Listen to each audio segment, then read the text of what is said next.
Today orderin ko ang buong menu sa McDo. As in, buong menu sa McDo. Mapa burger, chicken, drinks, at marami pang iba. Kung gusto mong sumama sa mga ganito kong content, comment down below taga saan ka. Dadayuhin pa kita tapos tulungan mo kong ubusin yung mga orderin kong pagkain. Game? Okay guys, good morning. Good morning sa inyong lahat kasi ang oras natin ngayon is 1:36. 1:36 na ng madaling araw and ngayon tayo pupunta sa McDo kung saan bibiliin natin yung buong menu ng McDo. Hindi na ako pwede sumigaw dito kasi marami ng tulog. Pero I'm so excited na gawin yung content na to. So tara, samahan niyo ako. McDo, baka naman. Bumiyahe na agad kami papunta sa McDo. Nakamotor lang kami, kaya mabilis lang kaming makakarating sa McDo. Orderin natin yung buong menu sa McDo. Wait lang, dito muna tayo. Boss, into muna tayo boss sa 7-Eleven. Mag-ano lang ako boss. Mag-withdraw lang ako. Wait lang. Withdraw lang po ako. After mag-withdraw, dumiretso na kami sa McDo. Kaso, merong bad news. Tanong muna natin kung open.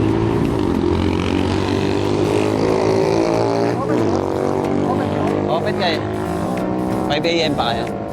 No choice. Okay guys, sarado yung unang McDo na pinuntahan natin.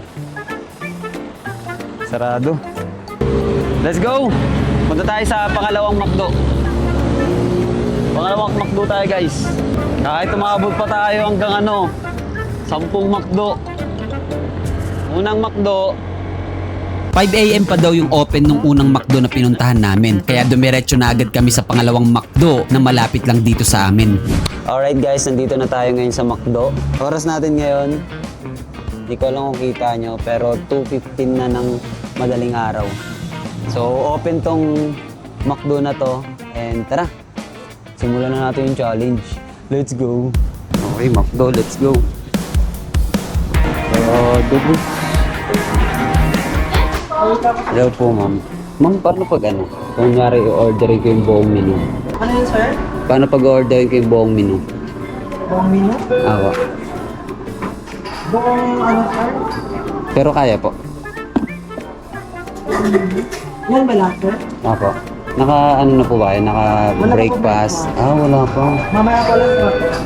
Pwede po ba sir na ilista muna natin? Para mamaya punch na lang ng punch. Ano ba yan, sir? Lahat yan? Bale, wala kami float. Float lang po ang wala niya. Oreo, wala kami yan. Spaghetti, wala. Wala kang spaghetti. Wala. Sinulat muna ng crew lahat ng order ko para hindi na mahirapan kapag nag-punch na siya. Sobrang dami din kasi talaga. After 10 to 15 minutes, natapos na din ang pagsusulat at kailangan ko na lang magbayad. Okay guys, naka-order na tayo. Ito yung order natin. Okay guys, hihintayin na lang natin itong order na to. Ang oras natin ngayon para at least may idea kayo sa trip na ginagawa ko. Dito, 2:43. 2:43 na ng madaling araw and hinihintay na natin yung order natin na buong menu dito sa McDo. Ang dami na ito guys, sa totoo lang. Pero ang pinakamalaking tanong talaga dito is magkano yung ginastos ko para mabili yung buong menu ng McDo. Tapusin mo tong video na ito kasi sa dulo ng video sasabihin ko kung magkano nga ba talaga lahat ng ginastos ko. Nakakainis. Ayun o boy. Ayun o boy. Ayun o. May toy po yan, sir. Yun. After 15 minutes, mabilis nilang naluto at naihanda lahat ng order ko. Ang bilis. Ayun, coffee. Boss, thank you, boss. Thank you po. Guys, napapalibutan kami ng pagkain dito. Ikot tayo, ikot. Ikot. Hindi ko na alam kung ano gagawin ko. OMG. Ang dami guys. Okay guys, sisimulan na natin kumain at ang uunahin kong kainin ay itong mushroom pepper steak. Ayan mushroom pepper steak. Pagang. Ito ang una natin kakainin. Bay, kain ka na rin bay. Tuwa lang dyan. Pamigay ko ito lahat. Hindi mo na alam ano unahin mo. Okay guys. Pepper steak muna tayo. First bite. First bite para sa buong menu ng McDo. First bite, guys.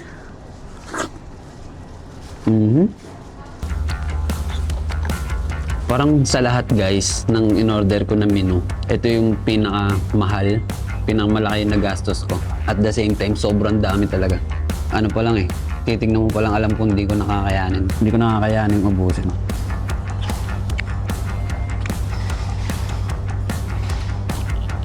Sarap ng ano nila, mushroom pepper steak.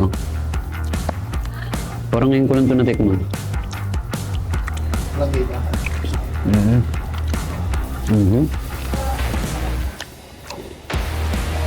Sarap. Guys, tinitingnan pa lang namin yung lahat ng pagkain.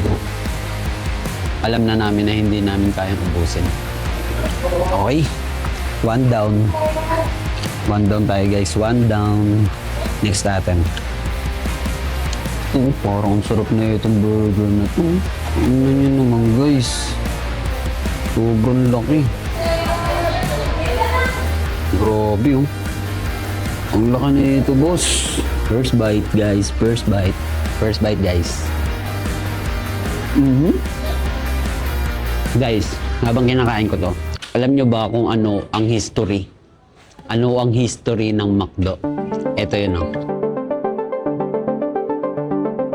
Nagsimula ang McDo noong 1940 at sinimulan ng magkapatid na si Richard at Maurice McDonald. McDonald's Barbecue pa sa simula at itinayo ito sa California. At habang tumatakbo ang business nila, napansin nilang ang pinakamabenta sa menu nila is yung burger. At dahil dito, nabuo ang panibagong sistema nila at tinawag nila itong Speedy Service System noong 1948. Maraming nabago sa menu nila at mas nag-focus sila sa burger, fries, and drinks. At dahil sa masarap nilang menu at mabilis na services, nag-boom agad ang business nila. Pinipilahan na talaga sila ng mga tao at dahil pinipilahan na talaga sila, kailangan na nilang mag-upgrade ng mga gamit. At dito na nila makikilala si Mr. Ray Kroc. Sa kanya bumili yung magkapatid na Richard at Maurice McDonald ng machine na pwedeng gumawa ng drinks or ng milkshake. Kaya mabilis na pinuntahan sila ni Mr. Ray Kroc at nagulat siya sa sobrang daming tao na nakapila sa restaurant ng magkapatid. At nung bumisita siya sa restaurant ng magkapatid, doon niya nakita kung gaano kaganda ang sistema ng restaurant. Kaya siya mismo nag-offer sa magkapatid na what if i-franchise natin ito. Naisip agad ni Mr. Ray Kroc na pwedeng kumalat ang McDonald's sa buong mundo. At dahil doon, 1955, inopen ang kauna-unahang franchise ng McDonald's. At dahil sa sobrang bilis kumalat ng McDonald's, sa sobrang bilis neto lumago, noong 1958, umabot na agad ng 100 branches ang McDo. At pagdating ng 1959, halos 2 taon lang, nadagdagan agad ito ng another 100 branches. Ganon kabilis si Mr. Ray Kroc na ikalat ang McDonald's sa buong mundo. Pero isang araw, merong isang binitawan si Mr. Ray Kroc sa magkapatid dahil nakikita niya na itong napapagod na rin sa business na meron sila at parang kontento na ang magkapatid sa kung ano ang meron sila. Kaya tinanong ito ni Mr. Ray Kroc na anong kailangan nyo para umalis na kayo sa McDonald's. Isang tanong na magpapabago sa kwento ng McDonald's. Isipin mo, ikaw nagtayo ng business, ikaw bumuo ng sistema, tapos merong isang negosyante na bigla na lang papasok sa eksena, tutulungan kayo at kalaunan gusto ka nang paalisin sa sarili mong restaurant. At ito ang nakakagulat. Willing ang magkapatid na Richard at Maurice na ibenta ang McDonald's, pero sa 2 kondisyon. Ang una, humihingi sila ng $2.7 million. Tig $1 million sila magkapatid at yung $7 million ay pambayad nila sa tax ng McDonald's. At ang pangalawa, humihingi ang magkapatid ng 1% sale sa kabuuan ng McDonald's habang buhay.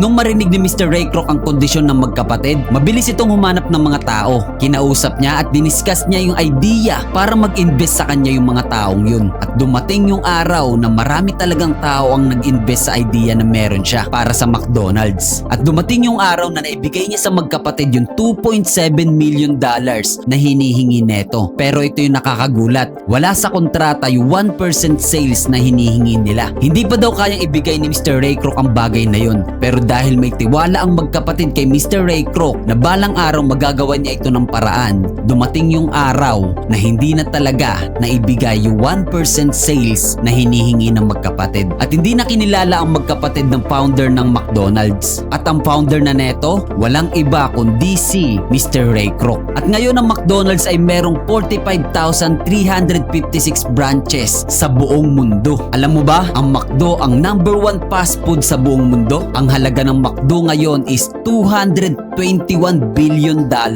At kung ilalagay mo sa pera natin yan, meron niyang 12 trillion pesos. At iyan ang kwento ng McDonald's.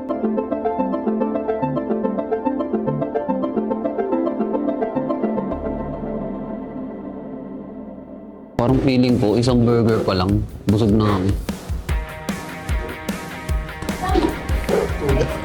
Ang daming price guys, oh. Ang daming burger guys. Parang lahat ng burger in-order ko. Lahat ng klase ng burger. Ano kaya ito? Chocolate lava. Guys, chocolate lava. Chocolate lava. Tikman natin. Parang yung ko lang nakita. Hindi mo lang nakita ba yun?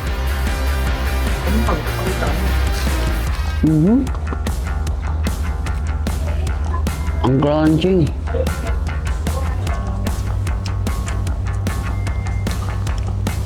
Sarap niya ito.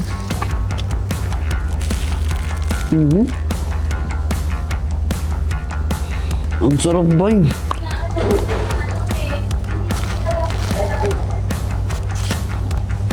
Chip. Baka gusto mo kumain chip. Sarap po. Okay guys, bibigyan natin si Chip ng breakfast. Ito ba yun, bay? Chip po. Thank you po. Thank you, Chip.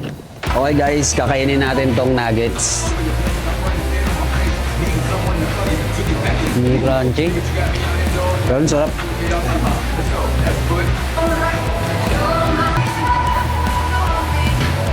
Okay guys, tamang kain to.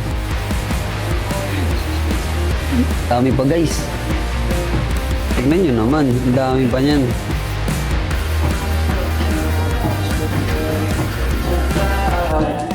Mayroon pa dun, oh. Okay guys, kakain tayo na itong potato. Masarap ba itong potato nila? Wala, ano, ang liliit. Parang ano, no, hinati-hating ano, hinati-hating price. No?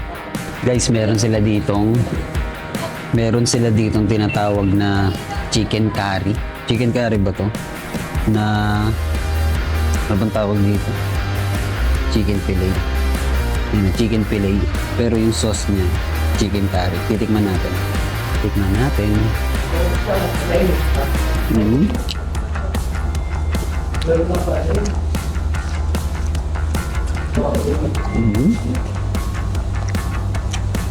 Lasa yung chicken curry.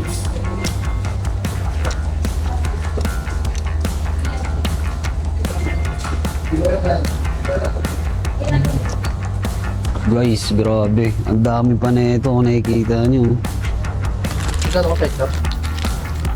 Dami pa.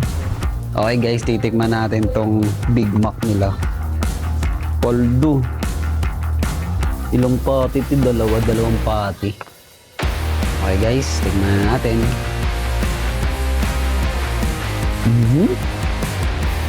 Sarap na yan, may repolyo. May coleslaw.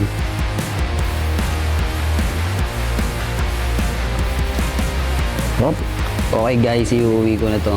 And kapag may nadaanan tayong mga rider, mamimigay tayo.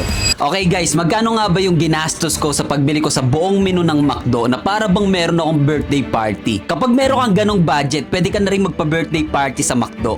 Magkano?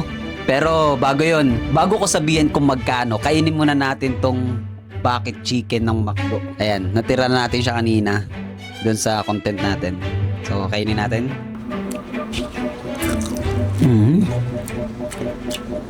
Sarap. Tungkol. Wop, balat. Balat guys. Alam niyo ba guys, pangarap ko na mag-birthday sa Jollibee or sa McDo kasi never ko na experience yun. Pero ngayon, challenge ko yung sarili ko na kapag na-hit ko yung 100k subscribers, magbe-birthday ako sa McDo and Jollibee. At hindi lang yun, mag-i-invite ako ng subscribers para ma-meet ko kayo personal kasi gusto ko personal makapagpasalamat ako sa mga support nyo. So gusto ko kayong ma-meet talaga sa mismong birthday ko para doon makapagpasalamat ako sa inyo. Ang birthday ko guys ay September 8 and meron na lang tayong 2 months mahigit para ma-hit yung 100k subscribers. At alam nyo ba, meron na tayong 29,633 subscribers sa YouTube. Kulang na lang tayo ng 70,367. Wala namang imposible, di ba? Kaya tara, samahan niyo ako guys sa journey na to. So balik tayo sa tanong, magkano nga ba yung nagastos ko nung binili ko yung buong menu sa McDo? Magkano? Eto lang naman. 6,739. Tama ba? Tama. 6,739.